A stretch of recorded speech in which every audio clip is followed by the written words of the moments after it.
Hello everyone, it's me, Clayton. I just finished watching The Great Pretender, which had its first 14 episodes air back in August, and its last 9 episodes air just today.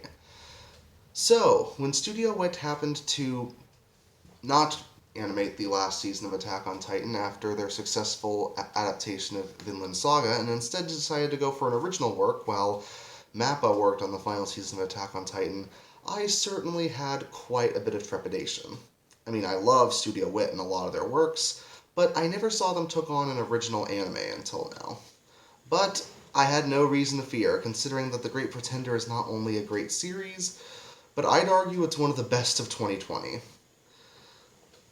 But let's take a look at it, shall we? The story follows Makoto Edamura, a con artist from Japan who, at first, he might think he's one of the best of the best. That is until he comes across another con artist from France named Laurent, where he not only manages to con Makoto out of his money, but he brings him along alongside his other confidence people, Abby and Cynthia, as they con various scumbags throughout the world, basically only conning people who absolutely deserve to be conned, never killing anyone, and turning a profit while essentially playing off BS like it's no big deal.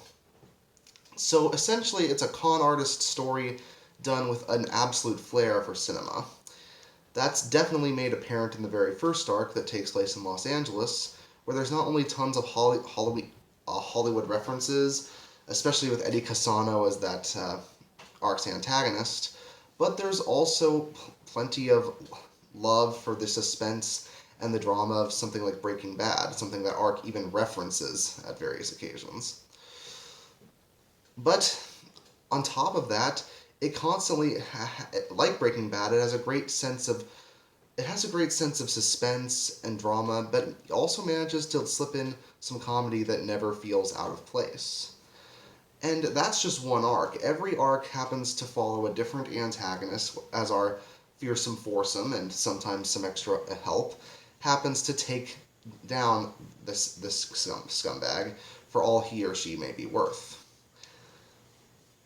Whether it's a Hollywood movie filmmaker who's constantly in runs with the law, a misogynistic brother who happens to help his other brother win all the time when it comes to plane races, an art connoisseur who calls himself the 007 of the art world, or in this latest and most elaborate arc, both the Yakuza and the Chinese Mafia all at once. No matter who our main characters end up going against, it's always entertaining and it's always interesting to see how they con one person to the next.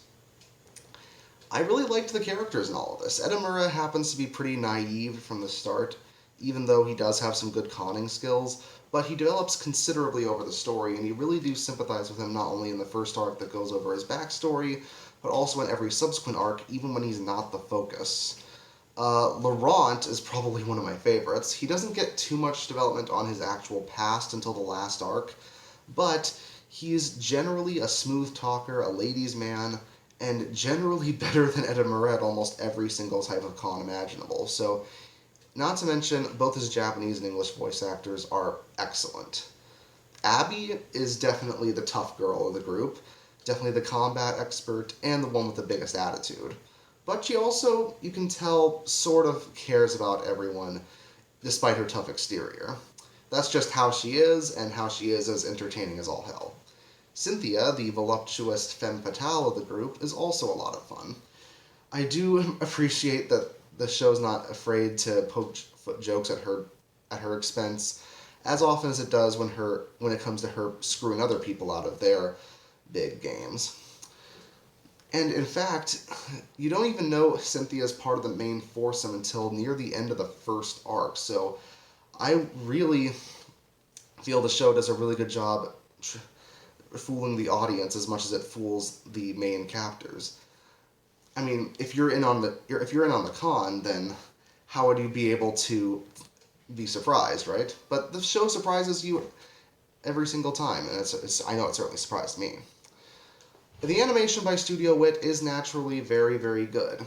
It's Even its uses of CGI aren't that bad, and even with some occasional crowd problems and some still bits, the animation itself, when it needs to look impressive, really does work, and the style makes it feel very much like a classic film in its own right.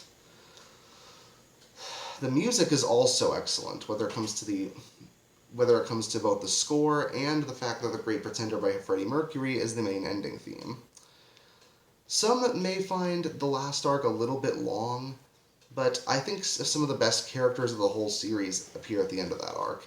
But I won't spoil it because honestly, it's a show that needs to be seen to be believed. So, even though this has been a rough year, I say this is absolutely a worthwhile addition to your anime collection. And I'm giving The Great Pretender a 9.5 out of 10. See you next time.